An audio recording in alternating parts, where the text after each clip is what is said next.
Hormuz প্রণালী বিশ্বের সবচেয়ে গুরুত্বপূর্ণ অয়েল চোক পয়েন্ট বা তেলের রুট। বিশ্বের মোট জ্বালানি তেল রপ্তানির প্রায় 20% এবং তরল প্রাকৃতিক গ্যাস এলএনজির প্রায় 20 থেকে 25% এই সরু পথ দিয়ে পরিবাহিত হয়। সৌদি আরব, সংযুক্ত আরব আমিরাত, কুয়েত, ইরাক এবং কাতারের মতো দেশগুলোর তেল রপ্তানির জন্য এই পথ ছাড়া তেমন কোনো কার্যকর বিকল্প নেই। ইরান যদি এটি বন্ধ করে দেয় তবে বিশ্ববাজারে তেলের দাম এক ধাক্কায় আকাশচুম্বী হতে পারে। এই প্রণালীটি মাত্র 21 মাইল প্রশস্ত এবং জাহাজ চলাচলের লেনগুলো আরও সংকীর্ণ। প্রণালীটির উত্তর উপকূল ইরানের নিয়ন্ত্রণে। ইরান যদি সমুদ্রে মাইন বিছিয়ে দেয় তবে তা পরিষ্কার করে জাহাজ চলাচলের উপযোগী করতে মার্কিন নৌবাহিনীর কয়েক সপ্তাহ বা মাস লেগে যেতে পারে, যা বিশ্ব অর্থনীতির জন্য হবে বিপর্যয়কর।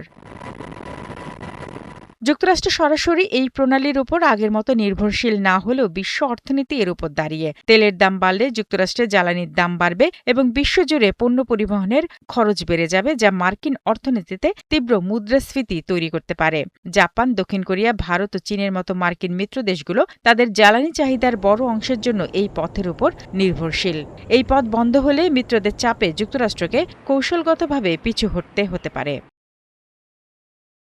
ইরান জানে যে তারা সরাসরি প্রথাগত যুদ্ধে যুক্তরাষ্ট্রের বিশাল নৌবহরকে হয়তো হারাতে পারবে না, কিন্তু হরমুজ প্রণালী বন্ধের হুমকি নিজেই একটি বড় অস্ত্র। এটি ইরানের জন্য একটি প্রতিরক্ষামূলক ঢাল হিসেবে কাজ করে, যা যুক্তরাষ্ট্রকে সরাসরি সামরিক সংঘর্ষে জড়ানো থেকে বিরত রাখে। শারমিন স্বপ্না, ৭১।